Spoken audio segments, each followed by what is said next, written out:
Hey everybody, welcome to the studio of Carini Arts. You can join me on my other platforms like Facebook for Carini Arts. I'm also on Instagram, TikTok, Twitter, pretty much everything. I kind of suck on YouTube, but I'm really trying to grow. So, can someone that does pretty well maybe throw me a bone and help me out? Maybe throw me a like or a comment or something like that. But I do it because it is my purpose, it is my calling in life, and the legacy I want to leave is one of being helpful and being candid and honest in my experiences to help other artists and dreamers on their journey. And that kind of brings me to the talk for today. And I wanted to talk about how to make it as an artist in 2023, kind of what works for me. But I will very candidly share some of my obstacles, some of the things that are kind of getting in my way today, and some things that have worked for me in the past, and kind of go into the different times that we live in. Because one of the things that I read recently was that it was actually much more feasible to make a living as a practicing artist in past generations. And I think that there's a degree of truth to that. But I also believe that every negative has a positive, every positive has a negative. And I think that as artists, we're creative individuals. And so we have to find creative solutions. And I think that what it really, really comes down to is just the sheer determination to commit to your dream and just to be determined that, hey, I'm willing to die and go out on my shield. And that's sort of an approach that I have taken. And in 2019, I quit my job and said, I will never work for anybody else again. I was doing the art thing, but I was kind of holding on to this parachute, and that parachute was just really dragging me under. And it was only when I cut that parachute that things started to kind of work out. Now, there have been a number of new obstacles and some interesting things that I've learned since then, but I have zero regrets, and I am so thankful that I took a chance on the thing that I wanted, because for so long I was drowning and failing in this thing that I didn't want to begin with. It was this illusion of security that doesn't really exist, and I think that a lot of us learned that during the pandemic. And going back to the idea of how it was more feasible in past years is, I think that in different times that artists were more appreciated. I think that we're living in a time right now where cost of living is becoming a very, very difficult thing. And I'll dive into that a little bit further. But one of the things I was thinking about is how when I was a kid, and this is going to date me, but when I was a kid, the place that I grew up in, I think my parents said that it would have been like $150,000 to buy at the time. And now that place, like, let's see, I'm trying to do the math on my age here. Like 30 years later, it's going for over $1 million. So you think of things going and increasing in cost, like obviously inflation, like it is what it is. Things are going to cost more in time. But the degree of inflation versus the degree of earning, is it matching? So we'll get into that further, but I want to kind of keep a little bit of a timeline on this, but I did want to throw that out there. But if anybody's tuning in, I want to know your thoughts, your comments. Like if you're doing this full time, feel free to share what's working for you. And if you have obstacles, like let me know the obstacles that you're facing. And I'm going to share my stories, but I want to say first and foremost that my truth is not absolute truth. I can only share my own experiences. And I think that as an artist, what it really can come down to is your own individual journey. And so what doesn't work for one person may work for another, and vice versa. So again, there is no right answer. You just have to find creative solutions. But I am a pretty practical person in my approach. And so I went to college in LA. I went to Loyola Marymount. I studied art. I was discouraged by a lot of people. A lot of people will say now, like, oh, we knew you were going to make it. And oh, yeah, we encouraged you. But I don't know that that's really the feeling that I felt at the time, with people saying things like, "Oh, you're going to be worth so much more when you die," and "Oh, you're going to be a starving artist." Like to tell somebody like, "Oh, you can do it," but to say things like that, like, is that really encouraging? Because you really don't need permission from anybody to go after your dreams. So that's not really encouragement so much as just you giving me the okay that I didn't need from you. But a lot of times, hindsight, people will be like, oh, yeah, I was in your corner. And as you start to find success, people will start to show up that'll say, like, oh, yeah, I always believed in you. But where are those people when you're like on the way up and like dealing with all the struggles and things like that? But that's something that's on this journey that you're probably going to have to learn to get used to or to work through in some way, shape, or form. But went to Loyola Marymount. I had to put myself through school, so I was not one of these trust fund babies that had their parents paying for school. I know that when I go back and lecture there on the business of art for the senior seminar class, which I guess I'm hoping that's an indication that I know something that I'm talking about, the fact that they come lecture the juniors and seniors. I'm told now that the cost to go there is somewhere around like 65 grand a year. And it was a lot when I went. It's a private university, but it was not that much. And so when I think about the idea of having a $250,000 debt, if I was to pay for it myself, the hole that that puts you in just out the gate. And the reason I mention that is because a lot of what I'm going to mention and talk about is the idea of overhead and minimizing your overhead. But if you have your parents paying for it, by all means. But I'm thankful that my parents didn't pay for it and that I had to learn that responsibility of paying for it myself because I learned how much I wanted it. And so during the summers, I was working on my art. I was working on getting every departmental scholarship I could get, on getting little departmental awards that would make it so I didn't have to go get a job that paid minimum wage, which at the time was like $8 an hour. And those little departmental scholarships and those little awards, though I'm extremely grateful, but they weren't a tremendous amount of money, but they were enough to kind of offset what it would have taken for me to work those jobs that I worked that were paying those minimum wage salaries at the time. So when I got out of school, a lot of my focus, like I said, was on minimizing overhead. So it was about living a simple life, living within my means. The goal was to pay off my car. I drive a 2000, to this day, I have the same car, 2011 Scion XB. So nothing fancy, but it does the job. I don't need anything fancy. I don't care about anything fancy. I will wear the same clothes every single day. I do not care what people think. I care about my calling, my dream, and living my life. I do not care about perceptions of me. And I think that has been tremendously helpful for me on my journey. But so the goal was to pay off the car, to pay off the student loans, and this is one of my favorite stories, is I managed to pay off my student loans 10 years early with the money that I earned from my art.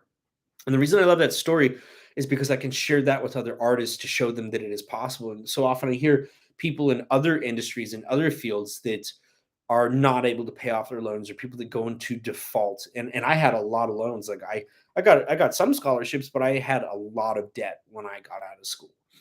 And to say that I paid it off 10 years early with the money that I made off my art, this thing that people said that I was never going to make money off of, and people laughed at me for, is kind of the most validating, probably one of the most validating things over the course of my entire career. So, paid off my car, paid off my student loan. I don't do credit cards. I don't do anything with money that I don't have, that I can't buy up front at this point. So, like now, if I need another car, if I can't afford to buy it outright, I am not doing it. It's not happening. And I'll buy something used. Um, but minimizing the overhead. So in theory, I had set myself up. I had done all the things right that you're supposed to do, minimize my overhead. So then we'll fast forward a bit.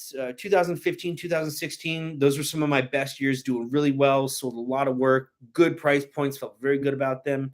I had a month, November 2016, did like 40 grand that month. And that was November in an election year. And I was always told that those were the absolute worst months for any business. But I'm a firm believer that there are always people out there willing to spend money.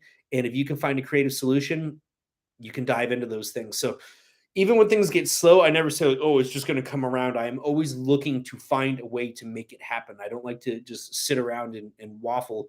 I like to make things happen. You got to be planting seeds at all times. So, and that's one of the things that I learned after 2015, 2016, because then I hit a big lull.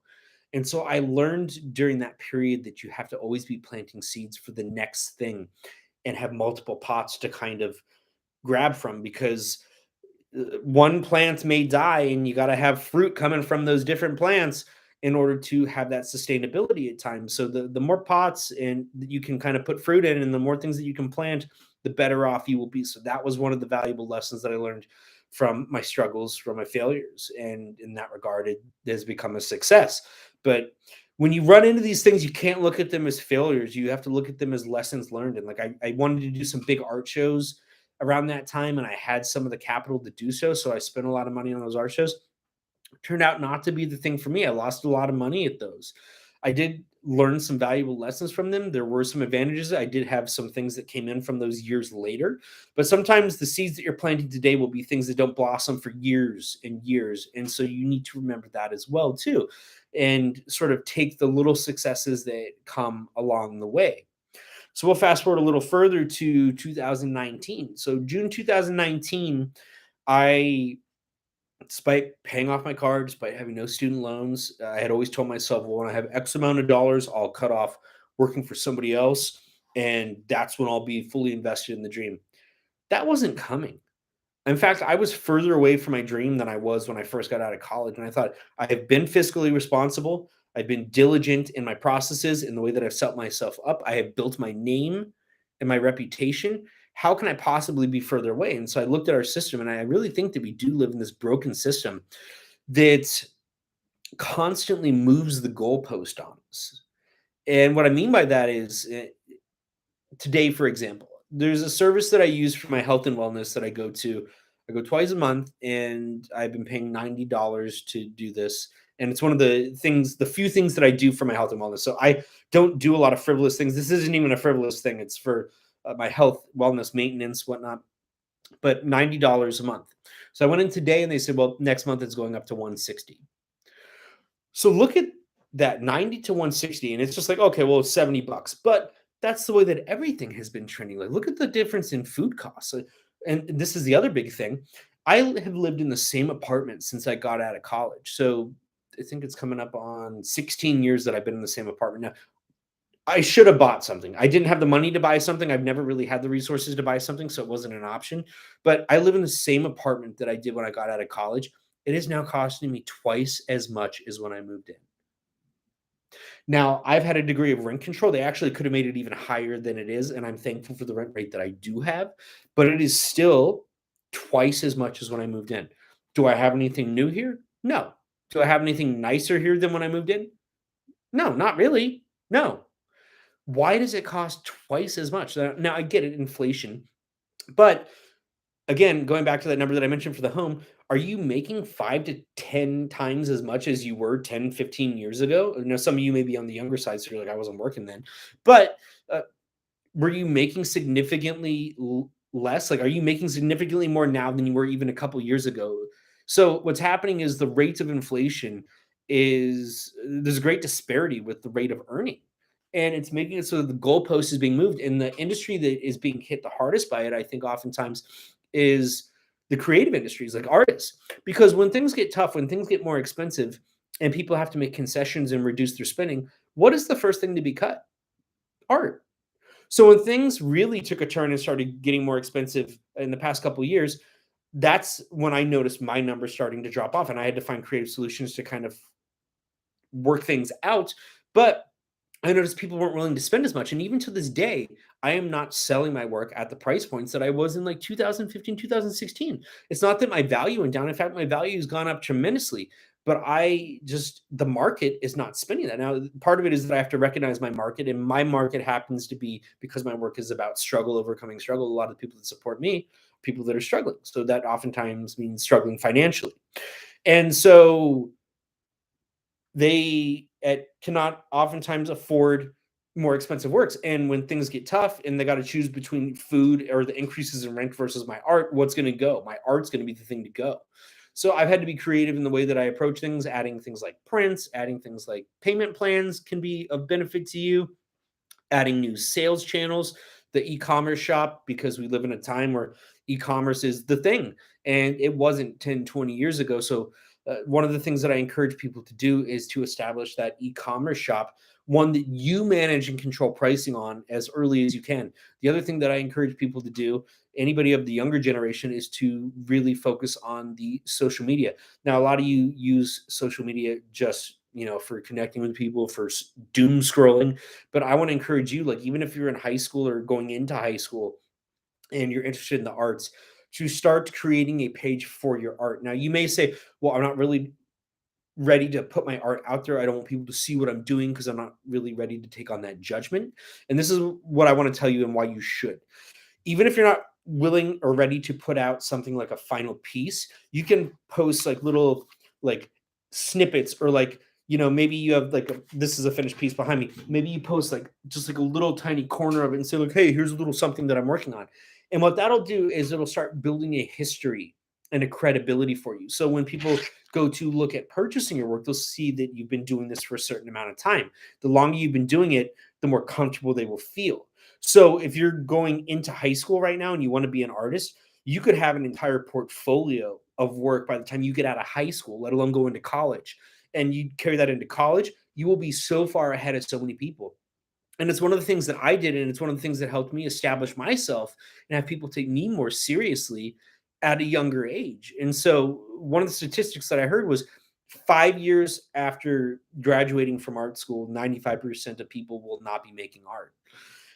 If you can make sure that you are in the 5% of people that are, or the 1% of people that is just going to fight through everything, you will have the potential, even with all these obstacles being thrown at us today, to succeed. And here's the flip side to all the obstacles. Like I said, every positive is negative, every negative is positive. So here's the positive for the negative.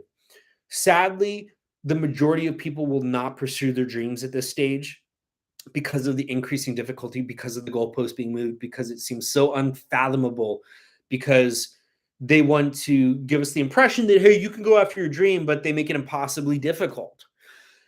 If you are willing to commit to that, as all these other people quit, and you stick with it, you will succeed almost by the sheer fact that all the other people will quit. Now, I wish other people wouldn't. And the reason that I'm here is to say that I refuse to quit, that I will be here till my dying day, that I will ride out on my shield to my fucking death. And I'm doing that because I have made a vow, I've made a commitment to you, to other people, and I want to show them that it is possible to do this, that it is possible to make a living doing this, because it is, but it is not easy. And I hope that that doesn't discourage you or dissuade you. Like, I want to encourage you, but I want to be honest that it is difficult, that there is great struggle. And I want you to join me for my other talks. Leave your questions, leave your comments. I will see you next time, and we'll carry on this conversation.